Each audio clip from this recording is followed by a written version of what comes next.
Speed is officially the only currency left in the energy sector. You have legacy players telling clients it will take 15 months to get critical infrastructure, and then you have Forgent basically dropping massive data center power grids on their doorstep in 6 months.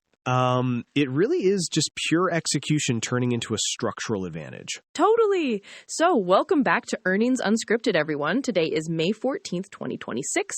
We are tearing into the Q3 report for Forgent Power Solutions, ticker FPS. And the top line here is frankly staggering. Revenue came in at $378.7 million. That is essentially a 28% jump just since last quarter, and up 103% year over year. The data center expansion boom is directly feeding their balance sheet. It really is. Oh, and quick obligatory disclaimer before we go down the rabbit hole. Everything we chat about here is just our personal opinion, not financial advice.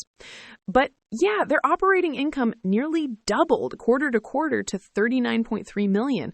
Although I looked everywhere and could not find an actual per share earnings number. Did they just leave EPS out? Yeah, I tore through the filing. They completely omitted the basic per share metrics this time.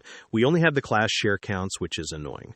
But Wall Street brushed right past it. The stock action was pretty wild. It gapped way up, hit roughly 56 in early pre-market trading, and then faded pretty hard right into the regular open. But it still managed to hold on to a double-digit gain for the day? Right, exactly. It stabilized near $50 and ended the extended session up 12.6% because investors are looking at the order velocity, not just the current quarter EPS mystery. The order velocity is genuinely the craziest part of the print. They logged a 2.3 book-to-bill ratio that pushes their total backlog just shy of $2 billion. So basically, if you want them to build you an electrical substation today, you are taking a ticket for 2027. Which makes sense. But the interesting detail is how the revenue mix is shifting. Customers are not just buying individual transformers anymore. Forgent's Powertrain Solutions segment absolutely exploded this quarter to $99 million. That is the fully integrated system, right? Where they bundle everything together? Exactly. That segment saw a 113% sequential jump. It expanded from 16% of their total revenue up to 26% in just 90 days. Because companies don't want to manage 5 different vendors. They want Forgent to just walk into the planning room, engineer the entire setup, and plug it in. It's a massive upsell disguised as a convenience play. There's this huge story from the call where they secured a multi-gigawatt project with a client they called NeoCloud. It turned into a 9-figure order solely because Forgent owned the factory pipeline well enough to promise that 6-month turnaround. No legacy competitor could even touch that timeline. Which is an incredible moat right now. When your CEO says you're outrunning the overall market by a factor of 3 to 5, your pricing power becomes effectively absolute. But rapid expansion like that is incredibly expensive. Oh, I completely agree. Pulling forward that much demand has to create friction somewhere. We really need to look at what this growth is actually costing them underneath the surface, especially the gross margins. Right. Let's get straight into the details on the cost side and see where the real pressure points are. Right. So if you look at the proxy free cash flow for this quarter, it is basically nothing. They generated $29 million in operating cash, but they spent $28 million on capex. So they are left with roughly $1 million in actual free cash. Which sounds terrible until you remember they are trying to physically build the space to process almost $2 billion in orders. I mean, they are in the middle of a $205 million facility build out. You have to spend to keep up. Exactly. And that creates a ton of drag. Gross margins expanded a little bit to 34.6%, but they actually took a 1.8% margin penalty just from new campus underabsorption. They are hiring the workers before the factory floor is even completely bolted down. You kind of have to if you are promising that 6-month delivery turnaround. And actually, Gary Niederpruem, the CEO, addressed this on the call. He said, and I'm quoting here, as these growth-related costs moderate and as new capacity becomes more fully utilized, we expect gross margins to continue improving in the years ahead.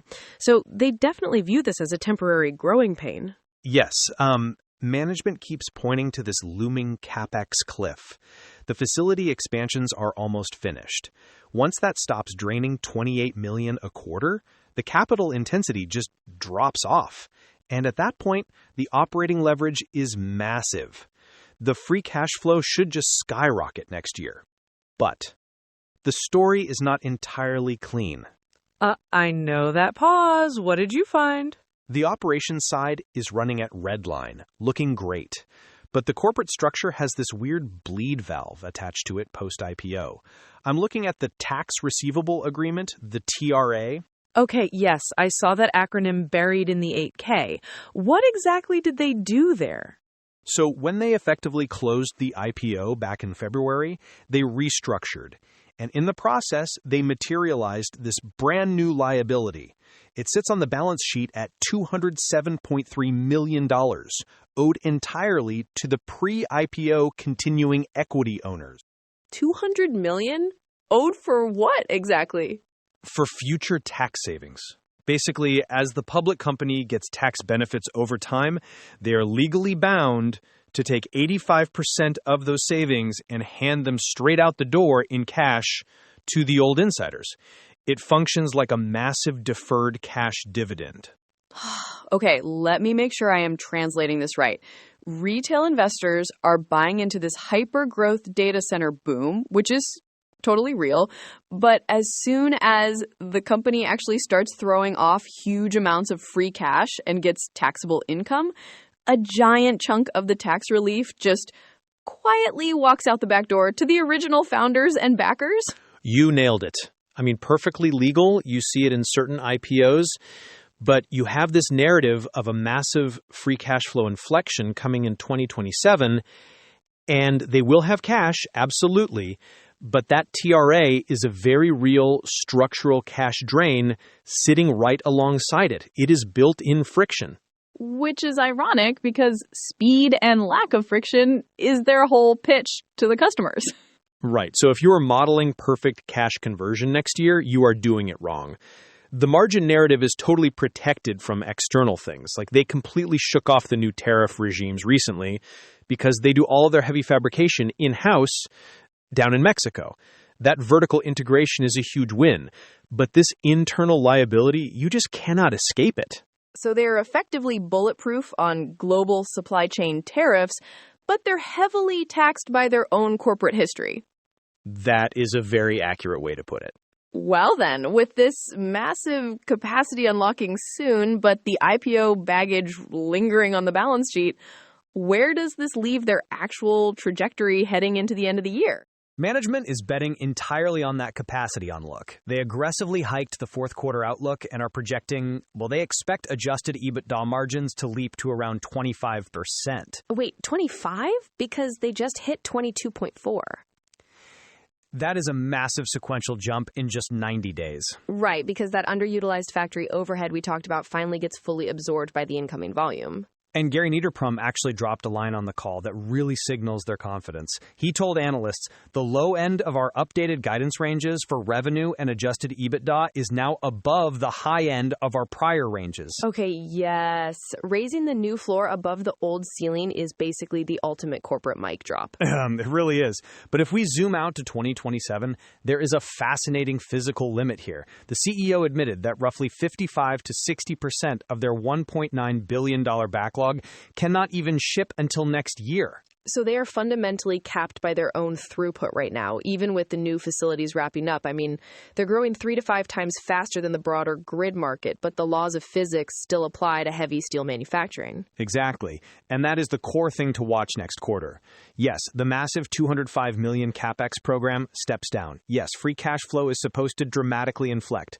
But if you are buying the stock at these levels, you are essentially pricing in flawless operational execution for the next 18 months. If one supply chain piece delays a multi-gigawatt site, that expected cash flow just gets punted down the road. Right, and they still owe that huge TRA cash liability to the pre-IPO insiders, regardless of macro hiccups. It is basically an industrial marathon running at sprint speed. You can only outpace the market by that much if every single gear turns perfectly. Very true. But look, credit where it's due. Integrating a $100 million powertrain online in 6 months is an incredible edge right now. They are definitely executing. Absolutely, they are. Well, I think that's a great place to wrap our look at Forgent today. It will be super interesting to see if they actually hit that 25% margin next quarter. Definitely. See you next time. Bye, everyone. If you like having these earnings chats just, show up in your feed, feel free to follow the podcast. Just as a quick transparency note, we actually use AI to generate this show, which is how we comb through those giant SEC filings so fast to pull out the real narrative. We'd love to hear from you or see your ticker requests, so drop a note to earningsunscripted@datamadness.ca or grab the X link in the show notes. Catch you later.